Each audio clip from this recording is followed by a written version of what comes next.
Aloha, and welcome to, this is show number 19. This is our interview with Dr. Jim Budde. It was a little bit more challenging because Jim just is recovering from hip surgery, so a hip replacement. So I went ahead and went to his house. We social distanced. I wore a mask and everything, but the remote challenge is that I'm recording on my phone, so I kind of ran out of space during the first part, but then we went back and finished our interview. Jim's an amazing guy, Western States finisher, Hurt. He's helped out at Hurt as the medical director, and please enjoy. So aloha, we are here today with Dr. Jim Budde. Hey Jim, how are you today? I'm doing pretty well, thank you. Considering that you have you've had some recent surgeries, huh? Oh yeah, I had my right hip replaced about 10 days ago, and after lots of wear and tear, so it was time. And you had it done over in Oahu, right? I did not. I had it in North Hawaii. The guys from Queens come over, and it was nicely done up there in one day and in and out. Wow, I thought you were going to go over. Oh wow, okay. It's very convenient. Oh, that's not too bad at all. Shoots. I thought you had some long journey and no. Very easy to get to rehab at home, and you've also had something about your eye. oh, I had a cataract first. That was no biggie. That was its setting's good. I mean, free time, I might as well get things done that need doing. It's funny how that's happened with a lot of people. The eyes turned out real well, and the hips getting there too. So. Oh, yeah. Hopefully you're on good medication right now. I don't have any medication. I don't take any, but except some blood thinner or something to stop clots. But yeah, looking forward to an appointment tomorrow because hopefully the doctor will say you can get back in the water. And rumor has it that you swim. I swim a lot. Yeah. Well, let's talk about, I want to talk about, I usually do past, present, future. Mm-hmm. So where were you born, raised, and where'd you grow up? I was raised in the Bay Area and went through college and med school there and came over for internship, and so I've been here 50 years. Oh, well, so where did you go to, like, high school and stuff? It's in Concord, California. It's Mount Diablo High School. I got out of Stanford, and then went to the University of California, San Francisco. This is the second Stanford graduate in a row. Good. Because I interviewed Sally Merrick, and I didn't realize that her and Keith both went to Stanford. I had no idea. I had no idea you went to Stanford. Back when it was easier to get into, I think. Oh, I'm sure not. A lot easier. So I can say the tree then, and you know what I'm talking about. Sure. So when you got out of, you went for a medical degree and stuff? I got a medical degree, came over to Queens for my internship, and was about a week into a residency there, and had to go into the military. It was either join the Navy and stay here, or who knows what would happen with the Army or others. So I joined the Navy, was stationed in Pearl Harbor, played medical officer there, and I also played basketball for the Navy basketball team. The Navy basketball team? It was called SubPac, and okay. competed in the Rainbow Classic back then, and we won a couple of Navy championships and won all military championship in those couple of years I was at. See, I had no idea that you were in the Navy, and so thank you for your service. Oh yeah. Certainly. I was a reluctant member of the military. I fit in better now than I did then. Well, so not to date you, but you also had a birthday here, and you're 75 years old now. So that would have been back in the 60s? Early 70s. Yeah. Early 70s and stuff, yeah. Back when I was getting arrested for protesting and all that other good stuff that I did. Yeah. And so when you got out of the Navy and stuff, did you have plans, or did things just kind of fall into place? Hey, I like Hawaii. Things kind of fell in place. While I was in the Navy, I was doing side jobs as a doctor in the state hospital and a couple of emergency rooms, and it kind of evolved into a career as emergency medicine. So Oh, I've done 42 years of emergency medicine before all in Hawaii. And you're a medical a GP or are I'm you an emergency specialized? physician, but when I started being an emergency physician, it wasn't a specialty with certification and all. So I had sort of on-the-job training before they had residencies. Now they have residencies. So Oh, okay, yeah. I'm certified by passing exams and by work experience, et cetera. So Yeah, I know you and I both have some Ironman experience in our backgrounds, and the number one thing they look for in medical people is I don't want a general practitioner. I want somebody who's had is an emergency technician or physician and stuff. And so you started your practice then in Hawaii, and you're still in Honolulu, yeah?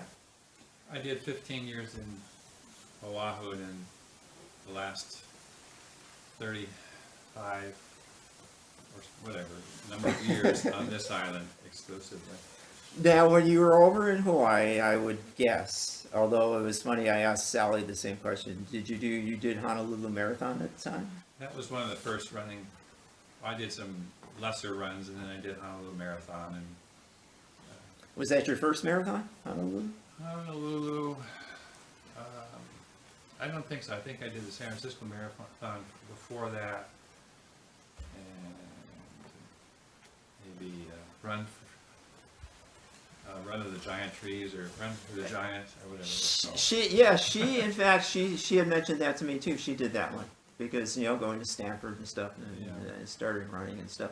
Did you say the same thing that a lot of people say when they finish their first marathon? I'm never going to do this again. I don't even recall, but I don't think so, because they all came fast and furious after a while.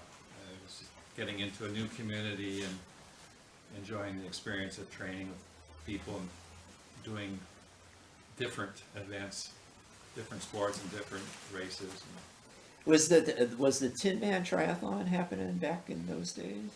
Yes, I recall one that I did when I turned 40, and I think I won that age group and was really proud of that. So yeah, that would have been 85. So yeah, it was going there. You mean there were actually triathlons back in the 80s? No, Yeah. just teasing. Yeah. That one, I'm sure there were others. Yeah, there were a number of others on Kauai and Molokai. I did them. And so you were, you can remember like I can how it was to bike back in the day back in Oahu. It was nice. I mean, being on the streets, traffic stayed out of your way. Public transportation pretty much just left you alone. It wasn't as crowded. The rush hours were only twice a day. Yeah. At that and stuff. When you were riding bike on Oahu, did you ever do the Dick Evans? I did not. Oh, okay. That's the cycle race that goes around the island. Yeah. Did you ever do the Honolulu Advertiser 100? The Century Run, Yeah, Century Ride, yeah. And there were good roads. One of our favorite was the North Shore, which road I wouldn't go on these days. Yeah. Or Kailua around San Amy Beach through Honolulu and back through the Poly, which again I wouldn't do. Yeah. They used to have a metric Century Ride too that I can't remember the name of it. But yeah, I kind of went out past Sandy and then came back, and it was another nice ride and stuff. So you were doing, and you're swimming. Was swimming a thing in college that you did too at Stanford, or?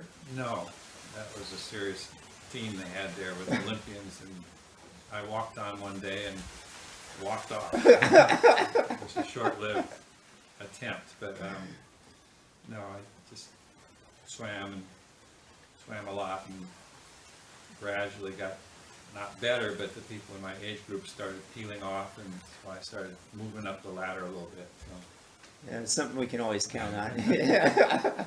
But did you surf when you were in California? I did a little bit as a kid, but it's not something that stuck with me. No, okay. Too much. Skateboard? Any other California I don't habits? think they had skateboards back in Oh yeah, probably the not. 60s. Yeah, No. I can't remember. First time I ran across a skateboard was probably in the Surfing early was- '80s.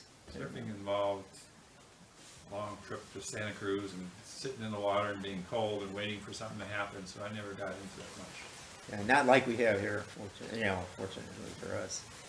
So you are known as one of the best, if not the best, swimmers on the island.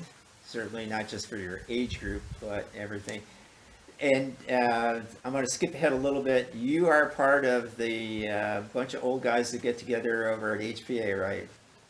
Well, we've been getting together a lot at Mauna Kea or Hapuna during the epidemic, but the pool's recently opened, so yeah, we've been doing that for many, many years. And that's to our listeners and viewers and stuff. These are guys that are no spring chickens mostly, Right. but usually come out in the top 20 of any race, 20 overall and stuff, and are very competitive people.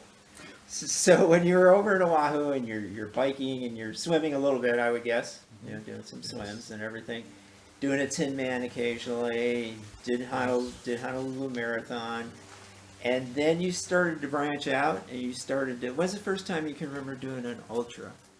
The first one they had was I did an Ultraman, which is a long triathlon.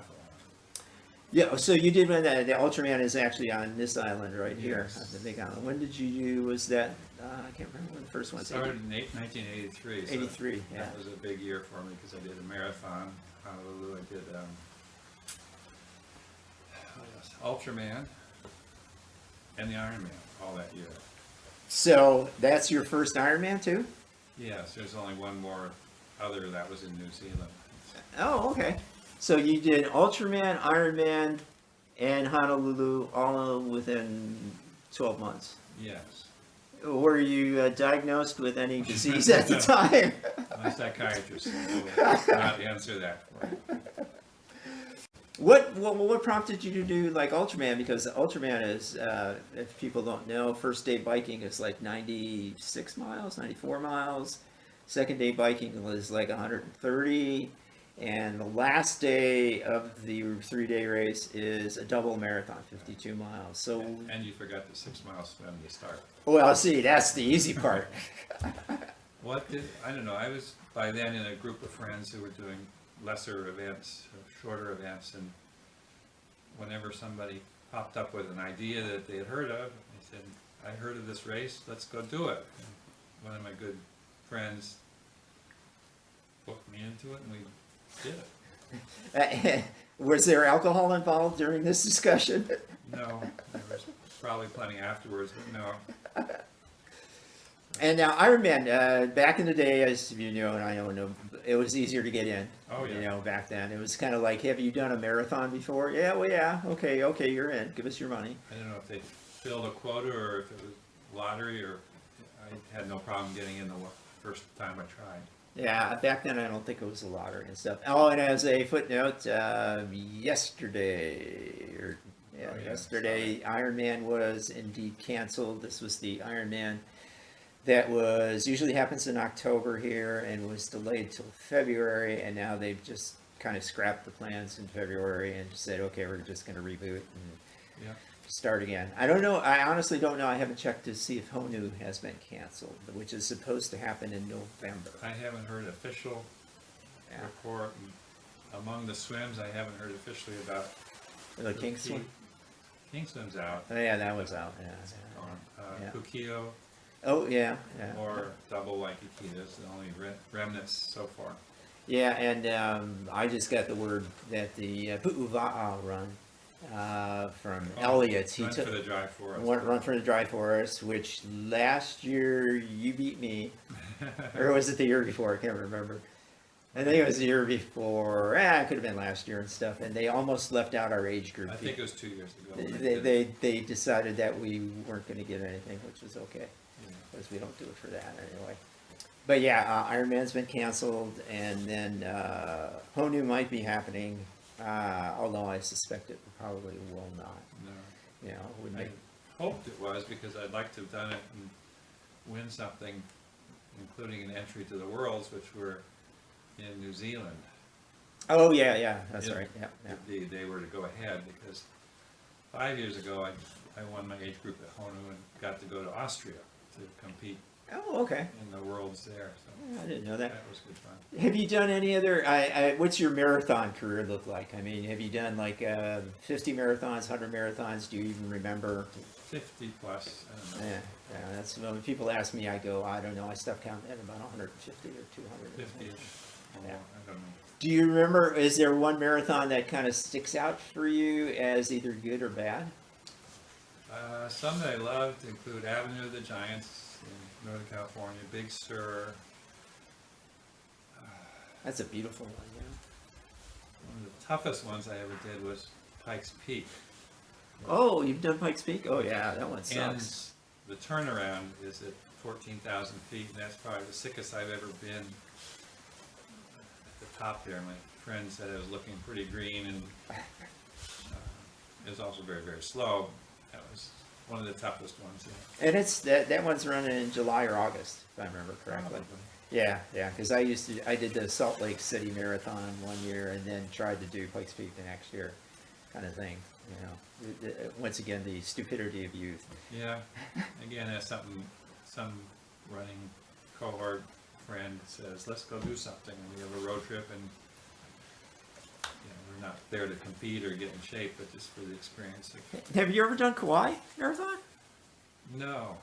Kauai is really good. Really, it's hard. It's the hardest of the island marathons, I think. But Now, and a couple of times. yeah. You did the Maui that's in September though, usually. The one that's been going for 40 years or so. One from Kahului to Yeah. Pali. Yeah, because the other one goes from Kihei into Lahaina, and that one's in January. and Out stuff. and back. Yeah, no, I didn't do that one. I did a shorter version of that weekend. So. And then, so you guys are you and your buddies are doing marathons and doing swim events, Yeah. and then you did Ultraman, and that's the. How many times did you do Ultraman? The first 7 years they had it. Oh, jeez. And it used to run New Year's weekend. Oh, yeah. And then they switched to Thanksgiving weekend, and I was finding that I was doing these medical missions to places, and there's conflict, so I gave up the Ultraman. Yeah, and shout out to Jane Bacchus, certainly. Oh, yeah. Back for Ultra Mama for starting it out, and Cheryl Cobb and everybody else who helps with that race now. Jane's wonderful. It's a really great race because it is Ohana, it's Aloha Kukua Ohana, and you can't beat that race. Compared to like Ironman, the times that you did Ironman, it was probably, I want to say there were maybe 900 people back then. Yeah, maybe, Yeah, 1,200 is kind of what I remember and stuff. Did you win age groups when you were doing Ironman? Oh, no. You said that very quickly. Oh, no.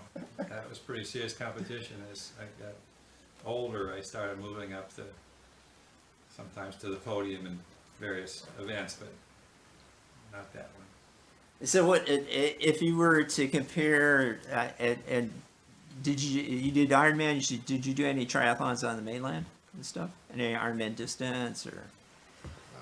Back then there really weren't that many. There were a few. No, I didn't do very many triathlons on the mainland. And one in New Zealand, the Ironman there. Just, How'd you like that one? New Zealand, I think, is a great it country. was a wonderful event. Really, Yeah. a lot of support there. I love the country, Did you swim faster in New Zealand because there's maybe more sharks down there? or because it's colder. Maybe. And we had another road trip to New Zealand for the first event of Coast to Coast, which was from the west coast of the South Island to the east coast. So I'm trying to slip it there. So west coast Ends of up the in South Christchurch. Island to the east coast. on Oh, the okay. same island of the South Island. Oh, okay. Ends up in Christchurch and involved biking, kayaking, a second day of kayaking and biking. Oh, and then an 18-mile trail run. So Jeez. Well, speaking of trail runs, Oh, rumor has it you've done a few trail runs in your time. Did you? So what's the first year you did the Hurt? I've never done the whole Hurt.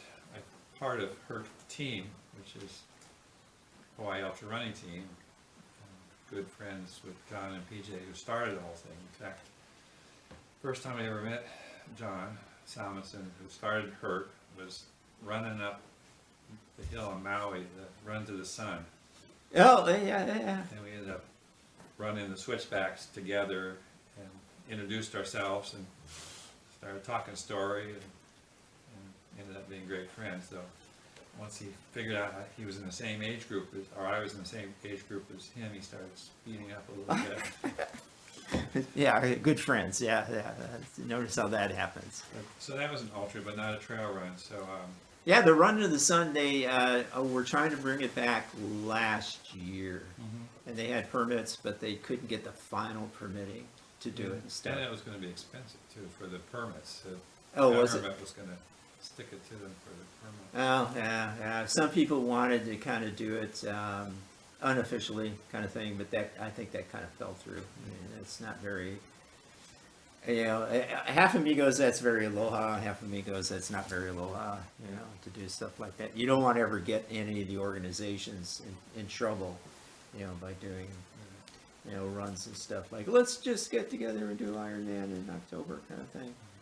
And so you had Ultraman under your belt, you've had helped out at Western States. Have you been officially the medical director, or just helped out medical with Western State, or not Western States, excuse me, with HURT? HURT, yes, I've been the medical director, though it doesn't involve much activity. They need a doctor's name. And they do have a lot of medical people, not doctors, from Tripler who come over and help out, podiatry techs. And Why would they need a podiatry tech at that rate? In case people don't know, the HURT is probably the toughest 100-miler that's out there. Yeah. I mean, as far as the trails and everything. last year, well, I did one version where they did the 100K rather than 100-mile option. I was pacing an older guy and ended up doing the 100K instead of the 100-mile Oh, so you ended up doing the whole race, even though you were a pacer? for 100K. Yeah. Only 62 miles. Yeah. And so you got suckered in. Now, what was the conversation to get you suckered into Western States? Because you've done Western States, right? If you knew my friend John, he's a great salesman, and he's selling me on the wonders of trail running, which I got into and started training up in the hills above Honolulu and joined the company, and he had it all mapped out, the strategy, the training, and yeah, I bought into it. Well, what year was the first time you did the Western States? You can look at your notes. It's okay. Notes. And in case people don't know what Western States is, you can look it up online. 88. Oh, wow. 1988 was my first one, and again, that was not so hard to get into as it is now, where it's a lottery that you might sit 10 years through. If that, and still not get into it. You can't tell. And they canceled Western States this year, and I guess they're still waiting on next year to see if they're going to do Western States and stuff. What was your first Western States experience like? Was that the first time you'd run 100? That was my first 100, yeah. It was successful. It was a bronze buckle, which means it's under 30 hours, but not a silver buckle, which is under 24 hours. And it went real good for about 62 miles, and my feet started swelling, and the rest of the way was kind of a shuffle. And my friend John kept me company the whole rest of the way, and we cleared it with an hour to spare. Oh, that's incredible. But your friend and mine too, Gary Wang. Gary has got the 10-year silver buckle, I think, because he's always finished like in 24 hours and stuff. And he paces and he does. And that's another community that I found is in the past certainly has been very friendly and ohana kind of community where there's a lot of trail work that needs to be done. Oh yeah, get in and do some work. Get in, do some work, and you might get into the race too. Back in the day, that would Now, help as you. part of the requirement to be in the race, you have to put in a certain number of volunteer hours. And so, not learning from that race, you did it more times. Yeah, and the next time was a silver buckle, so I improved. So how many times have you done Western? 2 2/3. The third one was a planned exit at 66 miles because the following week was another 100, which was the Vermont 100, which was a road trip, and about half a dozen of us were in it, and we did the 100-mile run, and then we got John and PJ married off, and I was the best man.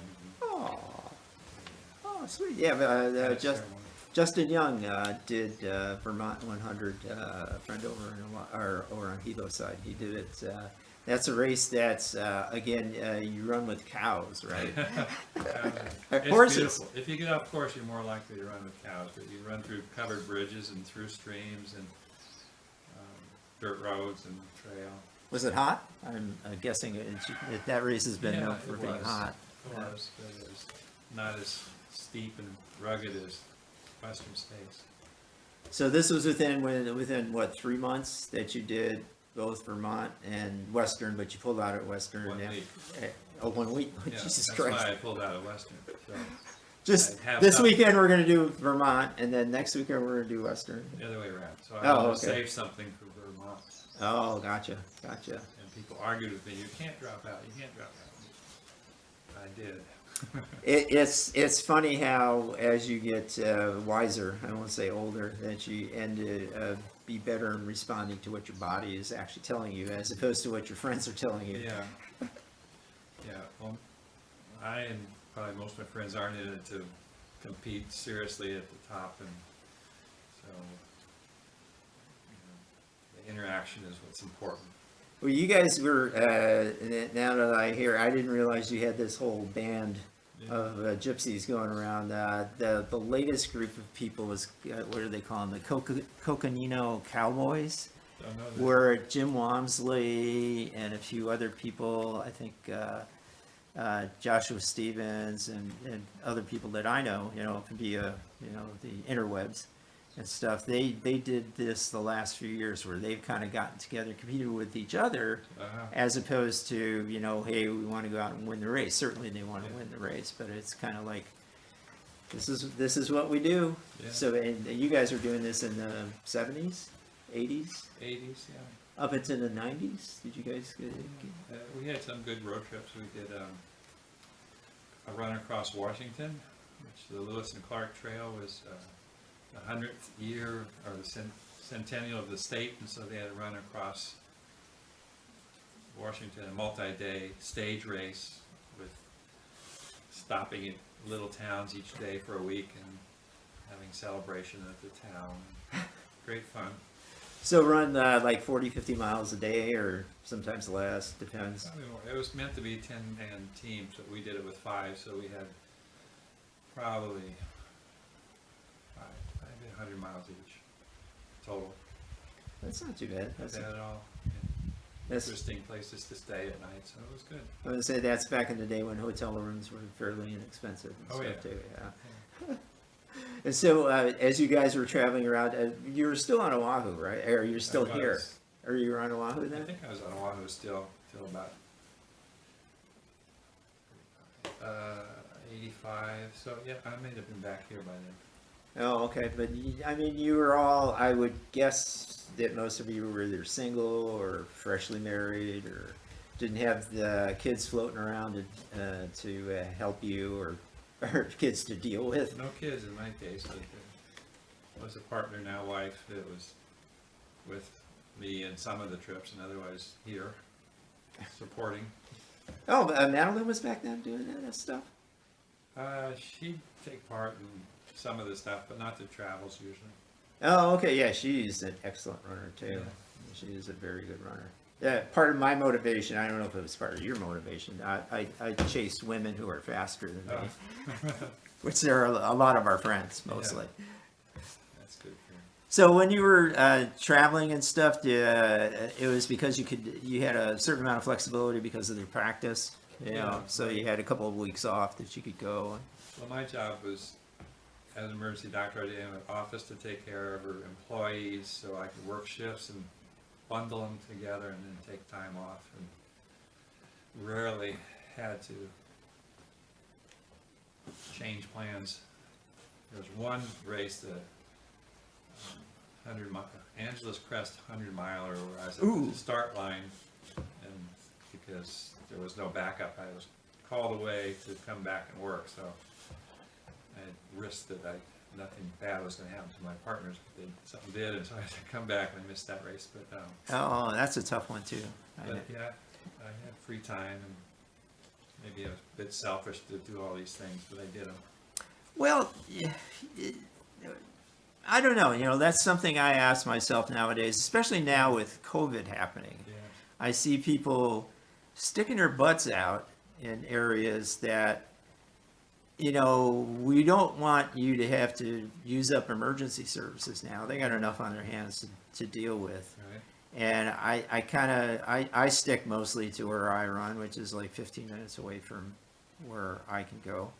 And I think it's great that people can still get out. Certainly here we're blessed, but I see some of the stuff that people are doing on the mainland, and it just blows me away that, you know, well, I hope you get out of it. You know, I hope you don't stress the community, you know, any more than it needs to be stressed. But back then, I think the attitude back then, because have you ever been to Moab, that area and stuff in Utah? Not as a runner, but passed through a couple times.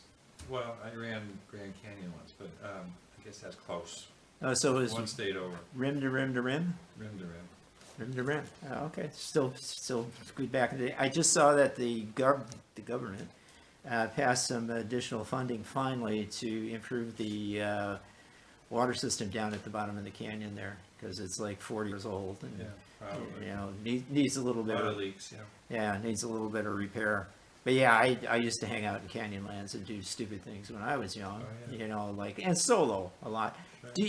It sounds like you've been running mostly in a group. Did you ever do any solo stuff, or is this you getting out just for stress reduction or for whatever purpose? Oh yeah, but I was more comfortable probably with running with people, but if I needed to put in some time and to feel good and get some fitness, then I do it by myself. But no single adventure runs, no. Okay, you didn't have you didn't want to, I'm trying to think, climb Denali by yourself, you know, unsupported and No. stuff like that. Don't need that. Yeah, exactly. And when you guys were out doing your runs and doing these little adventures and stuff, I would guess that you were probably interacting a lot with the local community, Oh, sure. you know, and kind of experiencing. I know I always enjoyed that when I was traveling and doing races. It was like I wanted to be part of the community for however long it took. Well, the Lewis and Clark experience was good for meeting Washingtonians, still Americans. The other great one we had was a trip to Russia to run. Oh, wow.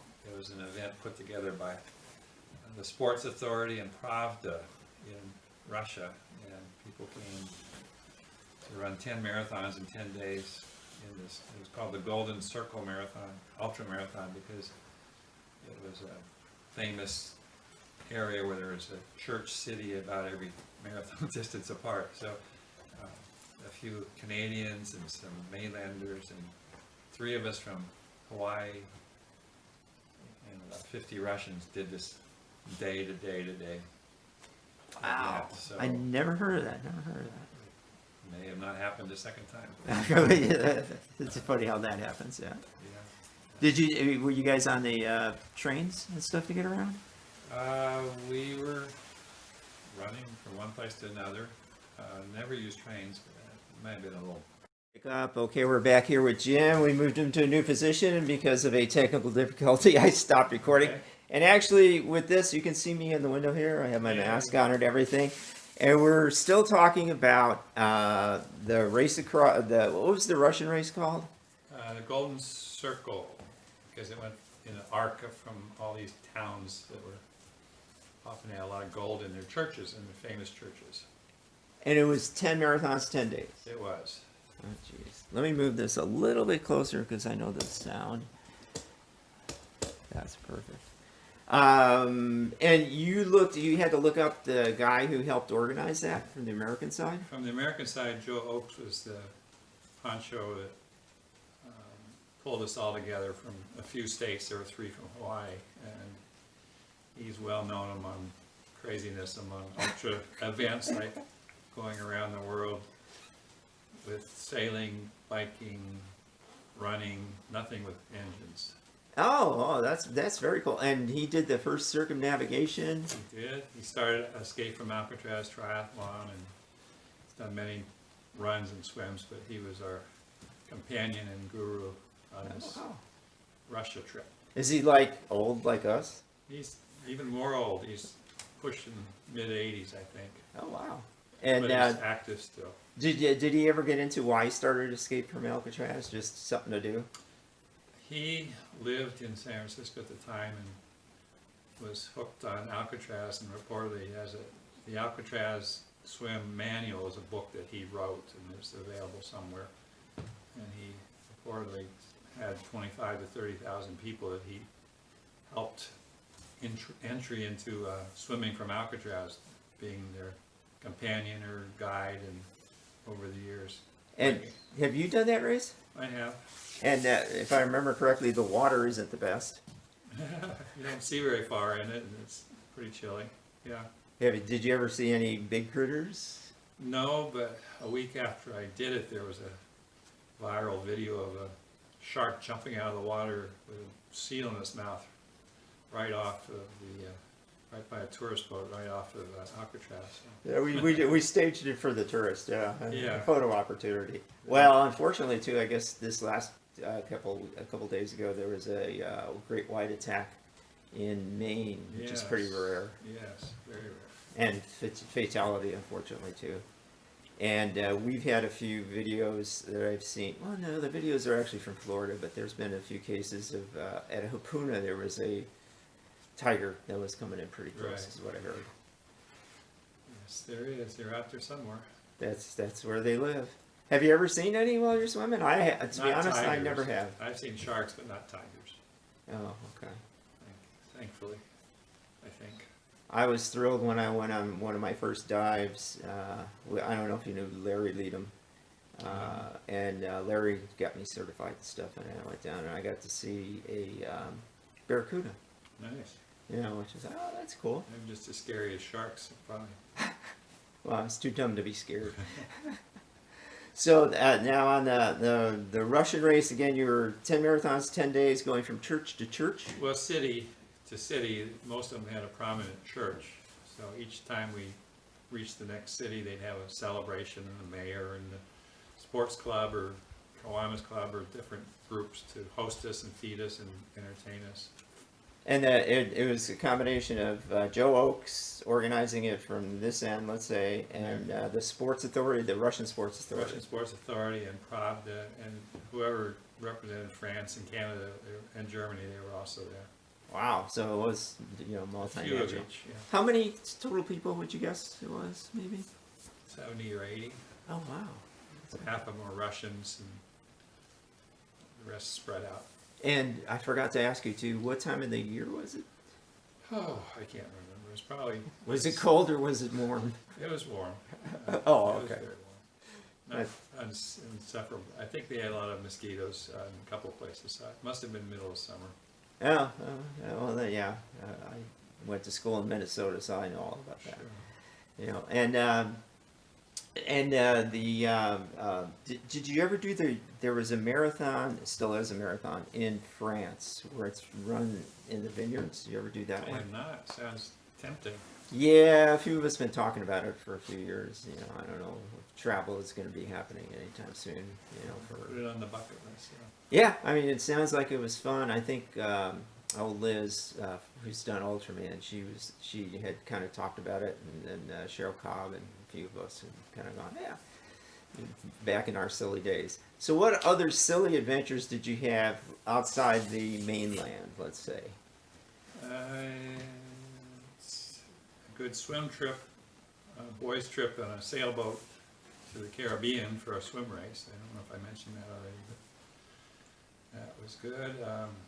So did you spend like the whole week on the boat and do the race as part of just cruising around? Yeah, we cruised around, enjoyed being on the boat, and had a 3-mile swim race, and then also unofficial country-to-country swim from the U.S. Virgin Island to the British Virgin Island. Did you have to show your passport or anything? We didn't go ashore. We would have had to throw something, so we didn't do that.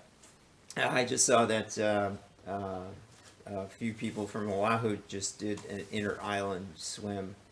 I don't know if you know the Leong family, you know, Bonnie and her husband. I don't. Ryan Leong. Oh, I know Ryan, yeah. Yeah, Ryan, they jumped on a boat and went to, I forget which island they went to, Molokai maybe, and swam. I think it was Stefan, maybe? Yeah, Yeah, yeah, sure. yeah. But yeah, they went out there and you know, good swim, I guess, no problems or anything. Do you find, you know, you're an excellent swimmer. You're one of the best swimmers that I know, certainly, and I know a lot of swimmers. But do you find you'd rather swim in colder water, maybe a little bit cooler in here, or do you, you know, when the water's too warm, does that bug you? I haven't got much experience with too warm. This is just about right, and 80-ish, and if I happen to be in the pool and it's 76, I can really tell the difference, and I don't have much insulation, so I don't do real well in cold water. Yeah, have you done like Boulder, Ironman or anything like that? I'm not. I swum in some lakes in California and Oregon that had me pretty darn chilled. So wetsuit time then, yeah? Should be, yeah. Yeah, because that's like, I have a friend, well, it was my last, it took a couple of interviews ago, Bernard Lyles. Bernard does his triathlons in Chicago. And I know, you know, from growing up there, I know the water is warm in the summertime, Sure. you know, because it's not really deep and stuff, but in wintertime also, which we are not impacted, let's say, by winter too much. How'd you do over the weekend? Did you guys get any winds here at all? You know, we had a hurricane pass through. Hurricane turned into the most beautiful day imaginable, and we had a very nice tropical storm, warm rain that we needed. It almost felt like lying in the rain outside, but and then it turned into a gorgeous, beautiful day. So no hurricane, just a really, really nice weekend day. Yeah, I thank our lady up there, Mauna Kea, Sure. and Mauna Loa for blocking a lot of the stuff that we get here. In fact, it was windier. I went out for a run this morning. It was windier today than it was over the weekend. Yeah, last couple of days have been pretty windy. But yeah, did you get people that reach out to you from the mainland about, you know, different things that are happening here on the island, events, or, you know, have they been asking you questions about, well, should I come or anything like that? Not lately. Occasionally people show up and want to hear about the ocean swim scene, and can they join us on our routine swims, and pick up some people that way. Well, are you and Mr. Rito and those guys, have they still been swimming? Rito and Aloy and Chris Downey and Bob Monson, all these people have been swimming. Yeah, social distancing, which... Yes. And when you're in the water, you're social distance anyway, right? Yeah, it kills the virus, supposedly. But yeah, we are careful because we're all high-risk people. Yeah, I mean, most of us have asthma or something. Or age. Yeah, or age. Well, that's the famous thing is age. So what do you think, you know, reflecting back on your career, and I'm not going to say your long career like people say, many, many years, what do you think was your most productive athletic, let's say, decade? For me, I'll just say that it was probably in my 40s. I think it was my 40s when I did the biggest of the events. Yeah. And that was when you were doing Western States, Vermont 100. Western States, Vermont, the Paris bike thing, the Golden Circle, Ironman, a couple races in New Zealand, all probably in my 40s. And recovery back then, did you even think about it? You know, recovering from a race? I recovered eventually. Sometimes I felt pretty crappy the next day, but yeah, I knew I was going to recover okay. And as opposed to, let's say, in your 60s, have you consciously made a thoughtfully thought about, I'm going to race today, or I'm going to do this today, I'm going to take a day off or day 2 off? I think my body's telling me how to recover, like throw in a nap in the middle of the day, and that's always delightful, quick little nap, but shorten the races, and yeah, my body tells me what to do. I don't have a written plan. So, and you never, if I remember correctly, you said you never really sat down like with a spreadsheet, and that was your buddy John, right? John did all that. Yeah. Pick out what training program we should do, but no, I've never done that. Well, what training program did he set you on for Western States? Do you remember? Not specifically. I never really did the high mileage training because I figured I could save it all for one big effort on race day and do a 30-mile training week instead of a 100-mile training week. And that worked. It worked. Yeah. Do you Slow remember? and steady. You did what? 6 3/4 Western States. 2 3/4. 2 3/4. I'm sorry. 2 3/4 Western States. Of the two, well, you already said the first one you were under 30, and then the second one you were under 24 hours. Yeah. And then the third one you wisely, since you were doing the Vermont 100 the next weekend, you kind of pulled out of that. Do you remember if there was any kind of thing running through your minds? You probably weren't on the course long enough to like hallucinate or anything like that. No, I didn't hallucinate. I know people who were with me who did hear or see things, but I just Did they got ask? real tired in the middle of the night. Did they ask you a confirmation? Did I really see that, Jim? A couple of times, but no.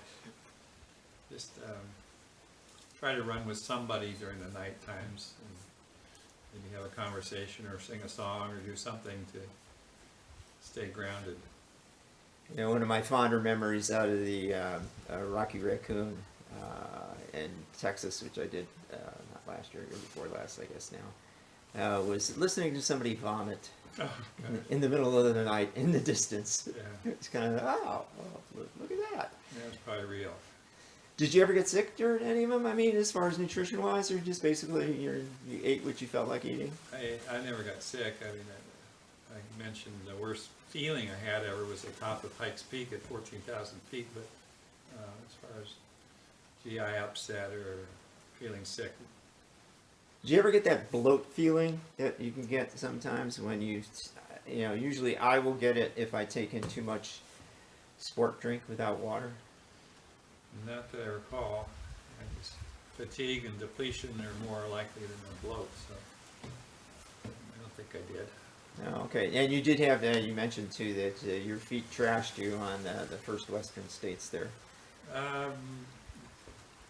The swelling of the feet, and if you're on your, now that's where I learned about sausage fingers too, where your fingers get big and fat, and hanging down on it.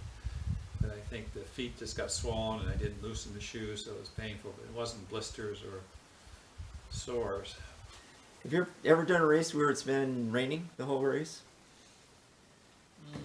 Not long ones, no. Yeah, Hilo Marathon, you know, because Hilo will sometimes it will rain Sure. during most of the race, you know, and stuff. I think a Hilo Triathlon one of them was rainy the whole way, but that's short. Oh, so you did it the first year, yeah? Yeah. Yeah, I was out there. I was the last cyclist in. Oh, good. You know, I was the guy who came across Singing Bridge and got to tell the workers that Billy Canoy had gotten us, okay, that's it. You can That go was home. great that the mayor did that for Oh, yeah. him and for us. Yeah, oh, yeah. And it was it was the perfect first year ever for a Hilo Triathlon weather. Yeah. Just deluge downpours. Yeah, how was the water for you that race? Do you remember? I can remember how it was for me. It was wonderful. It was great. I loved it. I did real well. So anyway, yeah, I loved it. Yeah, because Carlin had helped me by telling me, look, the current goes this way, so you're going to have to swim towards the island in order to get back to shore. And it was a big push out for a lot of people. I know you're a strong swimmer and stuff. But like, who is it? Deanie Stern. She was doing the race, and she told me, and she finished third in her age group, but she told me that she started to swim out, got discouraged, and said, screw this. tried to swim back to the start and couldn't. Oh no. And so she went ahead, well, what the hell?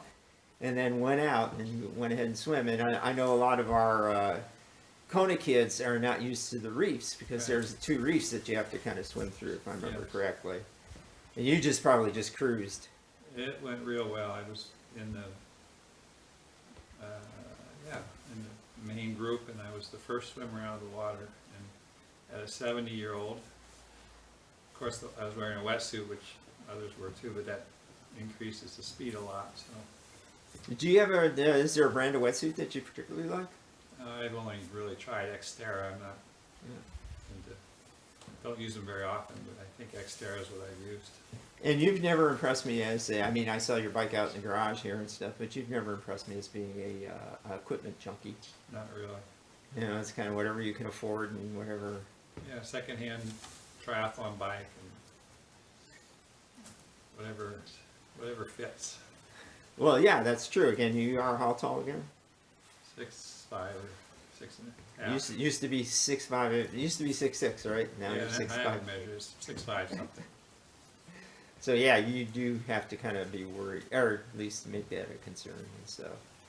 You know, equipment needs to fit everybody, every size. Would you give? It's like you said, you don't really recommend any particular equipment or anything, or. I love Hoka shoes currently. I Yeah. used to like Brooks, and now I like Hokas. Yeah, Hoka's. I wish they would. For me, I wish they would make a wide. They do in some models, because I wear ultras, which are nice and wide and everything. And but yeah, I used the best shoe that I ever had that I thought at the time was the Clifton, when the first Clifton came out. Great shoe and stuff. And you should, because you've done Alcatraz and stuff. You should hook up with Eric. You should get a sponsor. Okay, You know, put out the word to Eric and stuff. glad to have a free pair of shoes. Yeah, knock on wood, I get some of those every once in a while. If you were gonna like tell somebody who is young, you know, like in their teens, let's say, late teens and stuff, and they were saying, "Hey, I want to do this stuff," would you recommend that they work on a strength, or would you recommend that they work on a weakness? Oh, tough question. Work on a weakness. So you be well-rounded, and if your endurance is poor, then get out and do some longer runs. But, So if you're a bad swimmer, work on your swimming. bad swimmer, work on your swimming. Yeah, If you're a bad cyclist, work on your cycling right. and stuff. And I think same thing about running. Exactly. And then if somebody, let's say, everybody gets injured, you know, if somebody was injured, would you say to take a break as long as you can, or would you say come back as soon as you can? I've always said do it whatever you can tolerate. So if you feel like you're ready to run, start running. If it's a little bit sore, that's acceptable. But if it's real sore, then no. I think that's great. A great phrase there. If it's a little bit sore, that's acceptable. You know, sometimes I think people push it, and then I know for me personally, knowing the difference in pain helps a whole bunch. Sure. How does pain affect you? How do you listen to it? I haven't suffered too many bad pains, thankfully. But I've gotten smarter. If my back hurts, then I might not run like I did before. I'll sit down and not make it worse. Have you ever done something during a race? You know, like rolled an ankle or anything like that? I rolled an ankle during a Honolulu Marathon once on a curb, about 6 miles in. It was one time. Did you keep running or did you stop? I finished. Yeah, I finished, but it was very sore for a few days afterwards. Yeah, I've fallen during the marathon and gotten bloodied a little bit. I've been bloodied at Volcano Marathon a couple of times in the past. Oh, you used to do the full, right? Yeah, that was a wonderful event that taken away from us. Yeah, and if people don't know, we used to run up in Volcano National Park, and you used to have to make sure that you're real careful about wiping your shoes down and not bringing any invasive species in. And then the full marathon used to go out into the rainforest, the surrounding rainforest, and come back. And you still had to run up that steep, And out through the desert. out through the desert and everything. It's a very spiritual event that went away.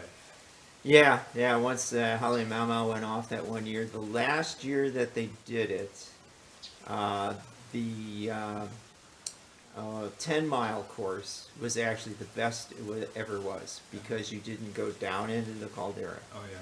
You stayed on the top, on the rim, and you actually were running through the rainforest, so you had shade. Nice. You know, which was, I'm going, oh, I wish they keep it with this course. You know, but unfortunately, you know, it's gone away. Have you done the Hilo to Volcano 50K? I have, yeah. Yeah. Both directions. Oh. I guess it's Volcano and Hilo then. So yeah, both directions. Yeah, because when you did it, the downhill part, what was the race called then? Was it still something different? It was a long time ago. I don't remember exactly. Yeah, because now Alan Ryan does they call it the Bird Sanctuary. And they actually do run from Volcano almost into Hilo. It's only a marathon. It's not a 50K and stuff. So now they just do the 50K, they just do uphill. But they don't run by the bird sanctuary then, despite the name. They run to where the Boy Scout camp is. You know where that is? No. It's once you get past the shopping center. Oh. Prince Cujillo Shopping Center and stuff. It's just a few quarter mile or so down past there, and you turn in there. It's a benefit for the bird sanctuary. Is why they call it the Bird Sanctuary Marathon. But yeah, fun run downhill. Did you find running uphill or downhill better? Did it make any difference? I like running uphill. It's less pounding and control, slower, more comfortable. It's like, I don't mind that downhill or the uphill section on the Pu'uva'a, the run for dry forest. The downhill has been sketchy at times for me. Yeah, it's a little scary, a little slippery and difficult. You can get out of control there. The only thing on that one that I like going downhill is because it's so steep, you usually fall backwards. Because your feet go out from under you? Yeah, so you go like that. If you were going to do any race in the world, I don't know if I asked you last time, but if you're going to do any race in the world, is there one race that you would, one or two races that you might pick out? Would you want to do like the, you know, provided the body is working and everything, the 6 continent, 6 marathon No, thing? no, it doesn't interest me. You know, usually I just hear something really cool and I want to go do it. But, the race across New Zealand, I hadn't heard of it, and then it popped up and it went off. So right now I don't have a list. Well, have you talked to John recently? I have. But he hasn't booked anything else himself. So I'd like to do another good swimming vacation. That's a comfortable lifestyle I enjoy. Well, it'd probably be good, you know, because you got a brand new hip in place here, which Stick to swimming for a couple of years. yeah, practice. There you go. So you're gonna be able to swim though. They said everything was gonna be better than it was before. They didn't promise that, but I'm hoping to spend a lot of time in the water. It'll help everything heal. Yeah, I think that takes any pressure off any of the joints and stuff, which, you know, I would guess that you probably have to be careful about not overcompensating, you know, because you got one hip that's bad. Or have you been doing that for years, actually? The last 4 years I've been compensating for some hip pain and running differently.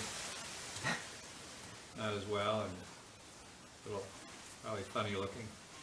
Oh, well, you know, I don't know about you, but at my age, I could care less what I look like, you know, when I'm running or swimming or anything. And you're, I'm trying to remember the different methodologies of swimming. There was that people have tried to teach me how to swim better. There's the stroke where you go under yourself, and then The J stroke was in vogue for a while. I think that's and one. then now it's the one where your elbows are high and you're doing this. Elbows are high and your forearms vertical from early in the stroke.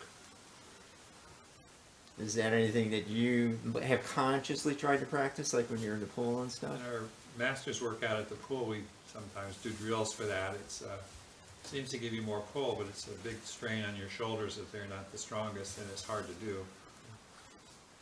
Yeah. People who do it well,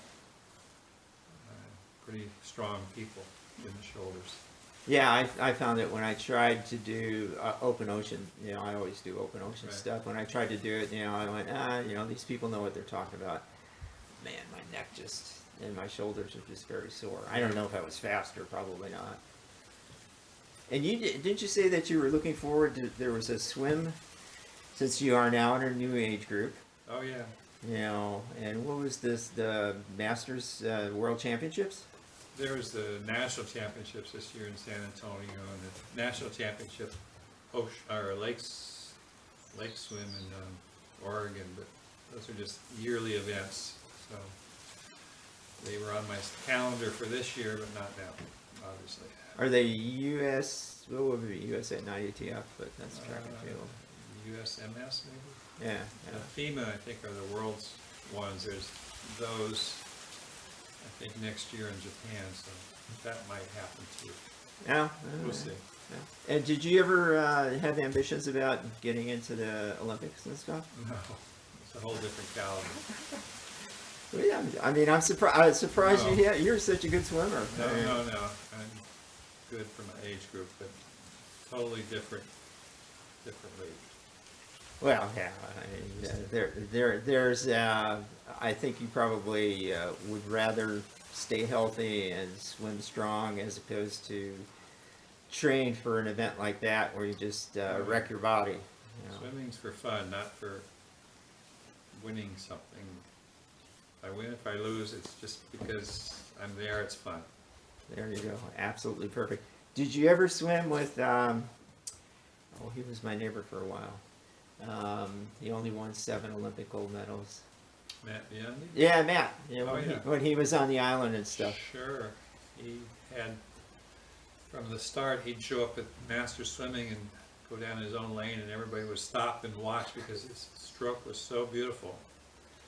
And then he became our co-coach for a couple of years. He and Mark shared coaching, and that was a real treat to have a multi-Olympic winner. These are 2 guys that take maybe 3 strokes to get across the pool. I counted his one time, and it was maybe 8 or 9 as opposed to twice that for me. Yeah, I guess Matt's moved to the mainland now. Southern California. Yeah. Oh, and he's teaching again, I think. He's teaching and has a swim meet, I think, with his name on it. Oh, okay. But yeah, this is kind of the normal people that we get to sometimes recreate with. Yeah, a lot of Olympic people pass through here. And I think they're still, hopefully if we get our procedures down correctly, hopefully we'll have some people. I understand they're trying to do a thing with Japan now where people Come on down. Okay, come on down, we're safe here, don't go to the mainland, come here. And I think hopefully that'll work out. I'd like to see, certainly I need to see the economy open up a little bit and stuff. And our kids, our keikis, are going to school this weekend, some of them. I thought they postponed that a couple weeks. No, they're because like Bree Brown and everybody else I know that's a teacher, they're pretty much set up for this weekend. They're getting their materials together and stuff. Some of the schools, HPA is not till next weekend.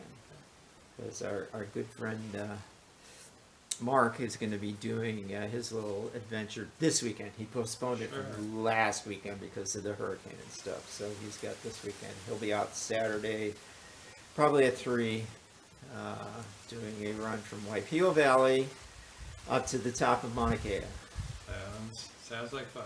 All right. As I mentioned it before in the different programs and stuff, it's Sylvia's Hawaii Island Traverse, and it should be interesting. I think you'll have good weather and stuff. Do you ever, when you're heading out for a ride, or not so much for a swim, but if you're gonna, back when you're heading out for a swim or a ride, did you ever look at the weather and just go, I'm not gonna do it today? Yeah, sure. Wind particularly discourages me for biking. Some runs can be any weather, so I mean, not so much. Wait, as you get older, the runs even are affected by the wind. Yeah, that's true. It's like if there's a headwind, I don't mind a headwind on the way out, Yeah. but on the way back it can be a little discouraging. And has there been any other events that you did outside the country, that you traveled for, that you can remember that people might eventually get interested in? I probably mentioned the Paris-Brest Paris bike ride in France. Now, is that it's not part of the tour or anything? No, it has nothing to do with the tour. It's a whole different sport where you run consecutively 750 miles with breaks when you want. And just have to meet time standards every 50 miles or so. And for the tourist race pace class. Well, it's almost like the virtual races that they're having now, where it's where people are going on the ones that are competitive. People are going. You have to actually make it during this time frame, and then you can continue on. It's like a last man standing running race where you have to run 4 miles every hour. Yes. But you have to run the 4 miles within an hour. Sure. And then you can keep going and stuff. Would they actually have stopped you if you had made the time criteria? They wouldn't have. Yeah, I guess they couldn't take me off the road, but they would say I'm disqualified, and you're not going to get a medal, and you're not going to be a winner or a finisher officially. Certainly can't take me off the road. Yeah. There are about 2,000 people in that event. Yikes. Just over a half finished. Oh, wow. So out of the 1,000 people that dropped, they just, once they didn't make the cutoff, they probably just said, oh, the heck with it. Yeah, let me go find a train or let me. Now, support crews. Now, have you ever used support crews that much? I mean, Madeline is your support crew and stuff now, but. In western states with the longer runs, you sometimes have people sitting at aid stations to give you a little something special, or escort runners are allowed at some points, and that's good. And Ultraman was always fun during the run because you could have people running with you the whole way almost, and that's good fun. Now, in western states, is it USAT rules where they can't pace you, they have to be behind you, they're a safety runner? Do you remember? They're not supposed to be a mule, so they're not supposed to be carrying your stuff. Okay. As far as being ahead or behind, I'm not sure. Okay, yeah, because the one race that the race I did in December and stuff, it was the USAT 100-mile World Championships or U.S. Championships, and you could not have a pacer. You could have a safety runner where they were like 20 feet behind you, just to make sure that if you fell or something like that and everything. Right, because too many people have used the other concept of running ahead and pulling you along. Now, I took a photo of your photo and stuff. We were finishing Western States there. Who's the guy with you at the finish line there? Oh, running with me, Vernon Char. He's a attorney from Honolulu. Still in Honolulu? Do you know if he still runs and stuff? He runs. He's in his 80s and he runs slow and steady. Yeah, so that's good though. I mean, do you think that once you get past, or are your 70s to 80s, I don't know how to say this, are they more downhill than your 60s to 70s? I know for me, it's been that way. From 60 to 70, I was still fine. Everything seemed great. And once I kind of peaked over on 70, things didn't recover as quickly. Well, I'm sure it varies for everybody, but it's been okay so far. I mean, certainly the times go down in the swimming pool intervals. With a clock on you, you really see the difference. Do you ever think about when you're swimming and stuff, racing yourself, kind of thing in your head? No, but I sometimes think that if I'm swimming as a 70-year-old, if I could swim what I did at 50, then geez, I'd be really fast for this age group, because obviously everybody slows down. Yeah, I totally understand what you're saying there. It's kind of like, God, if I could only be like I was when I was 60, man, I'd win my age group. I'll accept what's happening with that. That's not. I always still participate. That's all that counts. Yeah, I always I said, well, compared to the alternative, Sure. I'd be glad to be out here and stuff. Now, do you ever stay in contact with old friends, let's say from high school or college, from Stanford or anything? Not really. I mean, one or two here and there occasionally, but no. Yeah, my friends have. It's a big separation when I came to Hawaii 50 years ago. Everybody fell by the wayside, more or less. Yeah, do you ever run into anybody that you hadn't seen maybe in 10 years, and it's all of a sudden they're in another race that you're doing, and then it show up? Yeah, it happens. It's always a good feeling to run into somebody who remembers me and I remember them. Yeah, and of course, unless they're faster in your age group. It's like you were mentioning about John, last time, about how when you're running the Haleakala and stuff, how it's like, oh, you're in my age group. Okay. That's right. If they reinstate Haleakala, do you think you'd try it? Give me a little time to heal up, and I might, but it would. I mean, when you run uphill, it's not a big jarring sensation on your body, so I liked to go up hills. It's almost like a walk, but make it a fast walk, and so I think about it, sure. Now, how far is that run? I can't remember what the distance is. 37 miles. It is 37, so it is more than 50K and stuff. And there's only one hill. So Only one hill. Only one hill and stuff.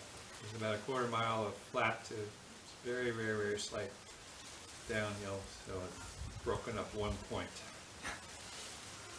Well, it's like this weekend is would have been our pedal to your puke, run to your route. Oh yeah. P-Man race, which is you can either pedal up Coloco or you can run up Coloco. But since because of COVID-19, obviously we're not going to be getting together or anything. I suppose you could run Coloco if you wanted to by yourself or bike it and stuff. We spent the afternoon in Coloco last Sunday with some friends,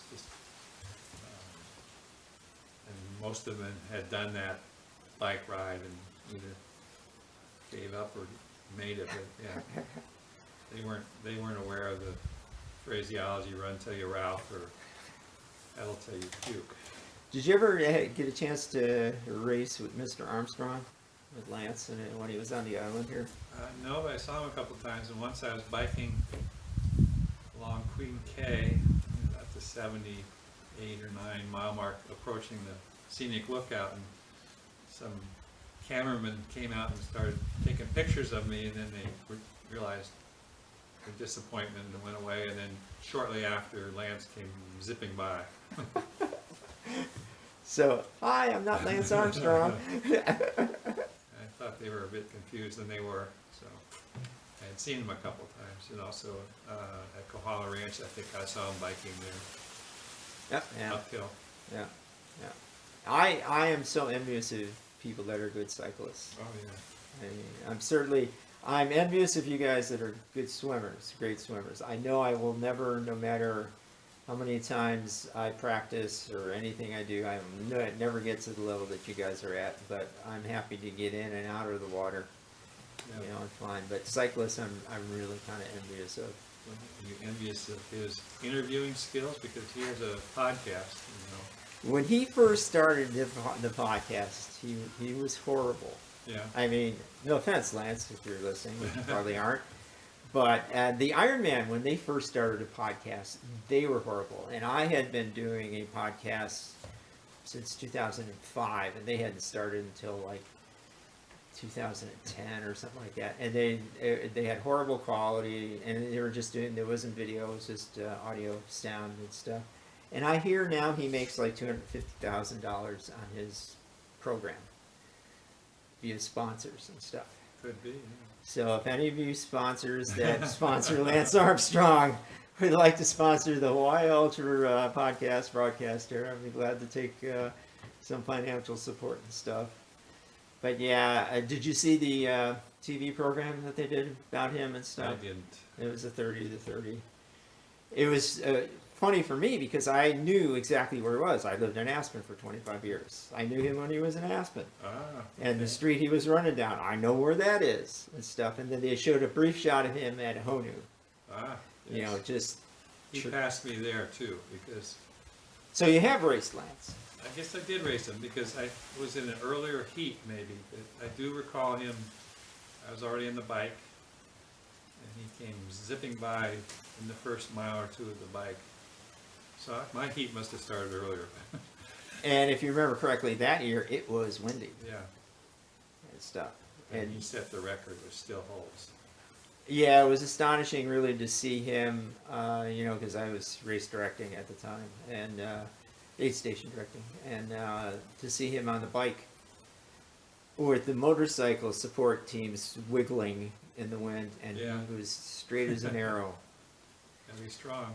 And then the same thing when he was running, he was just a machine, because I you know, was down at Hell's Kitchen on the run course and stuff, and I saw him running down there. It was just like, phew. Did you try and draft off of him? No, I didn't have a chance. He was by awfully quick. Yeah. I think he was second one by, but he quickly became first. Who in your age group have you competed with? I know I just mentioned David Rito's name briefly and stuff, but do you remember any guys that you competed with on a regular basis, like in triathlons? Oh, it's all different eras. In my 50s, I used to compete a lot with Roger Kundal from Honolulu. In my 60s and 70s, it's been Jim McCleary from Kona, a real gentleman and excellent swimmer. David Rito and Bob Lobson over the years. And then John's out there. I always forget John's last name. He's a doctor too. You know, drawing a blank right now. Part of the old age syndrome. Oh my. Stuff. Yeah, it's like, but yeah. John the doctor. But I mean, I know that because of the way you race and stuff, you're not in the same area as I am. But we all end up kind of in the same area. Right. You know, us over 60, over 70-year-old guys.